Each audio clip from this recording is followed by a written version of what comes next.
बहुत ही सत्कारयोग समूह गुरु प्यारी गुरु रूप साध संगत जी बुलाओ फतेह। वाहिगुरु जी का खालसा वाहिगुरु जी की फतेह। सब तो पहला तो मैं धन्यवाद करना चाहना सरदार दीप सिंह सिद्धू जी, जोगा सिंह जी और उन्होंने सारे साथी जिन्हों ने सानू अज इत्थे आपदे विच बुला के थोड़े विच बैठ के जिथे विचारां सुनने का उत्थे विचारां रखने का भी मौका दिता है। मैं समझदा ये शंभू का मोर्चा है, ये एक जिहड़ी है निशानी बन गया है पंजाब के संघर्ष की। वैसे तो पंजाब के हर हिस्से दे विच हर सड़क ते किसान बैठे ने, किसान जथेबंदियां बैठियां हैं, सारिਆਂ ਦਾ ਆਪਦਾ बहुत ਵੱਡਾ योगदान है इस संघर्ष ਨੂੰ ਅੱਗੇ ਲਿਜਾਣ ਦੇ ਵਿੱਚ। पर ਇਹਦੇ ਨਾਲ मैं समझदा कि ਅੱਜ ਸਮੇਂ ਦੀ ਲੋੜ है कि एक संयुक्त ਇਕੱਠਾ संघर्ष एक झंडे थले ਇਹ ਉਲੀਕਿਆ ਜਾਵੇ ਤਾਂ ਕਿ ਆਪਾਂ ਇਸ ਨਿਸ਼ਾਨੇ जिस ਵੱਲ ਚੱਲੇ ਉਹਦੇ ਜਿੱਤ ਪ੍ਰਾਪਤ ਕਰ ਸਕੀਏ। ਜੇ ਆਪਾਂ ਇਹਦੀ ਬੁਨਿਆਦ ਕੀ ਕਾਰਨ ਬਣਿਆ, ਕਿਉਂ ਇਹ ਕਾਨੂੰਨ ਲਿਆਂਦੇ ਗਏ ਦੇ ਵੱਲ ਜਾਈਏ ਤਾਂ ਮੈਂ ਸਮਝਦਾ ਤੁਸੀਂ ਵੀ ਜਾਣਦੇ ਹੋ ਵੀ ਇਹ ਕਾਨੂੰਨ ਕਹੇ ਤਾਂ ਇਹ ਜਾਂਦੇ ਨੇ ਵੀ ਇਹ ਕਿਸਾਨਾਂ ਵਾਸਤੇ ਲਿਆਂਦੇ ਗਏ, ਪਰ ਕਦੇ ਕਿਸੇ ਕਿਸਾਨ ਨੇ, ਕਿਸਾਨ ਜਥੇਬੰਦੀ ਨੇ ਇਹਨਾਂ ਕਾਨੂੰਨਾਂ ਦੀ ਮੰਗ नहीं की। ਇਹ ਤਾਂ ਕਿਸਾਨਾਂ ਦੇ ਜਿਹੜਾ ਗਲ 'ਚ ਠੋਸੇ ਗਏ ਨੇ ਤੇ ਇਹ ਜਿਹੜੇ ਕਾਨੂੰਨ ਨੇ ਇਹਨਾਂ ਦਾ ਮਕਸਦ ਕੀ ਹੈ? ਇਹਨਾਂ ਦਾ ਮਕਸਦ ਹੈ ਕਿ ਹੌਲੀ ਹੌਲੀ ਜਿਹੜੀ ਸਰਕਾਰ ਹੈ ਉਹ ਸਰਕਾਰੀ ਖਰੀਦ ਚੋਂ ਬਾਹਰ ਆ ਜਾਏ। ਕਿਉਂ ਸਰਕਾਰੀ ਖਰੀਦ ਚੋਂ ਬਾਹਰ ਆਉਣਾ ਚਾਹੁੰਦੇ ਆ ਉਹ?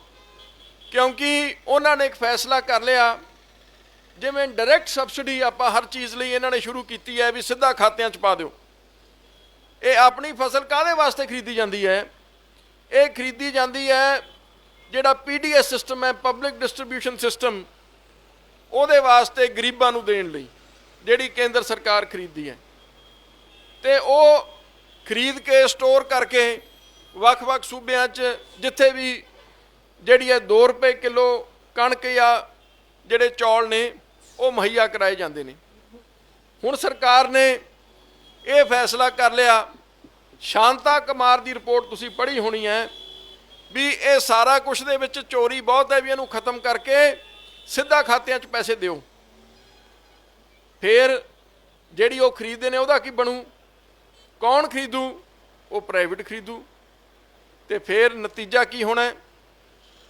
ਜਦ ਸਰਕਾਰ ਬਾਹਰ ਨਿਕਲ ਗਈ ਤਾਂ ਫਿਰ ਅਲਟੀਮੇਟਲੀ ਕਿਸਾਨ ਜਿਹੜਾ ਅੱਜ ਸਰਕਾਰ ਤੇ ਨਿਰਭਰ ਕਰਦਾ ਉਹ ਵੱਡੇ ਵਪਾਰੀ ਤੇ ਨਿਰਭਰ ਹੋ ਜਾਏਗਾ, ਆਪਦੀ ਮਨਮਰਜ਼ੀ ਦਾ ਭਾਅ ਖਰੀਦੇ ਅਤੇ ਆਪਦੀ ਮਨਮਰਜ਼ੀ ਦੇ ਸਮੇਂ ਤੇ ਪੈਸਾ ਦੇਵੇ। ਇਹ ਹਾਲਾਤਾਂ ਤੋਂ ਡਰਦੇ ਹੋਏ ਜਿਹੜੇ ਅੱਜ ਦੇਸ਼ ਦੇ ਕਿਸਾਨ ਨੇ ਉਹ ਆ ਸੜਕਾਂ ਤੇ ਉਤਰੇ ਹੋਏ ਨੇ। ਇਹ ਸਰਕਾਰ ਚਾਹੇ ਜੋ ਮਰਜ਼ੀ ਸਮਝਾਉਣ ਦੀ ਕੋਸ਼ਿਸ਼ ਕਰੇ, ਪਰ ਆਪਾਂ ਸਾਰੇ ਜਾਣਦੇ ਹਾਂ कि ਇਹਦੇ ਪਿੱਛੇ ਕੀ ਸੋਚ ਹੈ। ਤੇ ਖਾਸ ਤੌਰ ਤੇ ਪੰਜਾਬ ਨੂੰ ਨਿਸ਼ਾਨਾ ਬਣਾਇਆ ਗਿਆ ਹੈ ਕਿਉਂਕਿ ਜ਼ਿਆਦਾ ਖਰੀਦ ਪੰਜਾਬ ਦੇ ਵਿੱਚੋਂ ਕੀਤੀ ਜਾਂਦੀ ਹੈ। ਮੈਨੂੰ ਯਾਦ ਹੈ ਆ ਥੋੜਾ ਸਮਾਂ ਹੀ ਹੋਇਆ, ਸਾਲ ਦਾ ਸਮਾਂ ਹੋਇਆ, ਮੈਂ ਉਦੋਂ ਅਕਾਲੀ ਦਲ ਬਾਦਲ ਦਾ ਵਿਧਾਨ ਸਭਾ ਦੇ ਵਿੱਚ ਨੇਤਾ ਹੁੰਦਾ ਸੀ। 370 ਦੀ ਧਾਰਾ ਤੋੜੀ ਗਈ ਤੇ ਸਾਡੇ ਹੀ ਕੁਝ ਪਾਰਟੀ ਦੇ ਆਗੂ ਕਹਿੰਦੇ ਜੀ ਬਹੁਤ ਵਧੀਆ ਕੀਤਾ ਮੋਦੀ ਨੇ, ਬਹੁਤ ਵਧੀਆ ਕੀਤਾ। ਮੈਂ ਉੱਥੇ ਹੀ ਬੈਠਾ ਸੀ। ਮੈਂ ਕਿਹਾ ਮੈਨੂੰ ਇਹ ਨਹੀਂ ਸਮਝ ਆਉਂਦੀ ਤੁਸੀਂ ਕੀ ਸੋਚ ਰਹੇ ਹੋ। ਪਹਿਲੀ ਗੱਲ ਤਾਂ ਸਾਡਾ ਜੋ ਪਾਰਟੀ ਦਾ ਸਿਧਾਂਤ ਹੈ ਉਹ ਤਾਂ ਸੂਬਿਆਂ ਨੂੰ ਵੱਧ ਅਧਿਕਾਰ ਦੇਣ ਦੀ ਗੱਲ ਕਰਦੇ, ਅਸੀਂ ਸੂਬੇ ਨੂੰ ਖਤਮ ਹੀ ਕਰਤਾ। ਤੇ ਤੁਸੀਂ ਜਿਹੜਾ ਹੈ ਬਿਨਾਂ ਸੋਚੇ ਸਮਝੇ ਵਾਹ ਵਾਹ ਕਰੀ ਜਾਂਦੇ ਹੋ। ਤੇ ਮੈਂ ਕਿਹਾ ਵੀ ਇੱਕ ਤਾਂ ਮੈਂ ਇਹਦੇ ਤੇ ਬੋਲਣਾ ਨਹੀਂ, ਜੇ ਇਹ ਡਿਸਕਸ਼ਨ आई असैंबली ਦੇ ਵਿੱਚ ਭਾਵੇਂ ਮੈਂ ਪਾਰਟੀ ਦਾ ਨੇਤਾ, ਮੈਂ ਇਸ ਮੁੱਦੇ ਤੇ ਬੋਲ ਨਹੀਂ ਸਕਦਾ क्योंकि साढ़े सिद्धांतां दे उत्ते। दूजी गल मैं क्या ਅੱਜ नहीं तो कल नहीं तो कुछ समय नूं ये कहाड़ा थोड़े ते भी चलना है, अपने ते भी चल सकता है। मैं तो कहा सी, मैनू तो यह लगता सी शायद 5-10 सालों नूं कदे ये अपने ते भी वरत्या सी, इन्हां ने तो 6 महीने नहीं टप्पण दिते। ये कानून लिया के ते किसी की गल सुनन नूं तैयार नहीं, किसी नाल बैठ के गल करन नूं तैयार नहीं। तो ये तो मैं समझदा लोकतंत्र का ना नहीं, लोकतंत्र एक मजाक बन के रह गया। जे तुसीं आपदे लोकां नाल जिन्हां दियां वोटां नाल ये सरकार बनी है, जो उन्हां नाल बैठ के तुसीं उन्हां दी गल सुनन नूं तैयार नहीं, तो फिर वो सरकार कहाउण दी हकदार नहीं है। तो दूजा अपना अफसोस की गल है कि पंजाब एक ऐसा सूबा है, साडी भावें गिणती थोड़ी है, साडी राजसी ताकत साडी थोड़ी है, पर साडी देन बहुत वड्डी है। पंजाब ने देश की आज़ादी दे विच सब तो वध योगदान पंजाब दा है, सब तो वध शहीदियां, सब तो वध जेलां पंजाबियां ने जड़ियां कट्टियां। दूजे नंबर ते देश की आज़ादी तो बाद देश दीयां जंगां होईयां, उत्थे भी जिथे पंजाबियां ने कल्ले आपदी शहादत नहीं दिती, उत्थे पंजाबियां ने वो जंगे मैदान च जिथे शहादत दिती, उत्थे नुकसान भी पंजाब दा होया, क्योंकि सरहद पंजाब दी सी।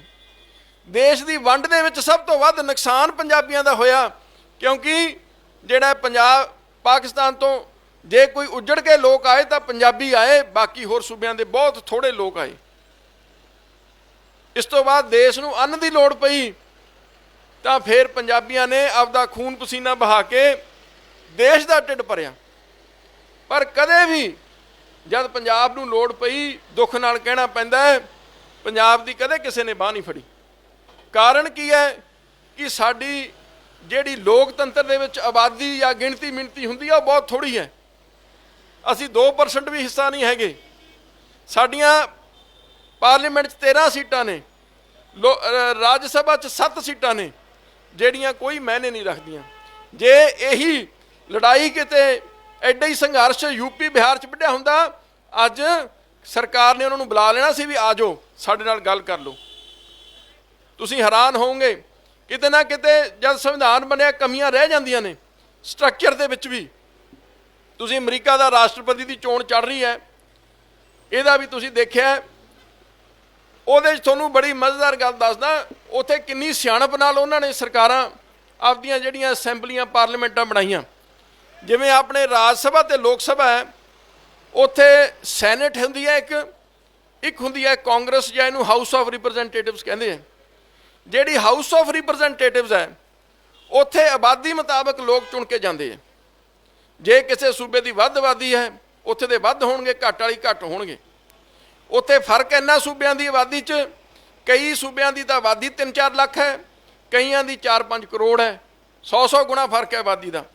पर उन्होंने एक होर बड़ी वधिया गल कीती भी जिहड़ी सैनेट है, सैनेट दे विच सारे सूबियां दे बराबर मैंबर ने। जे 2 मैंबर, चाहे वह बड़ा सूबा कैलीफोर्निया है, चाहे नॉर्थ डकोटा वर्गा छोटा जिहा सूबा है, हर किसी चो 2 सैनेट विच मैंबर जाणगे। क्यों? वो कहते भी असी इस करके कीता है भी जिहड़ी मेजोरिटिज्म है वो कते हावी ना हो जाए सच्चाई दे उत्ते, किते जिहड़े बड़े सूबे ने वो छोटे सूबे नाल धक्का ना करन लग पैण।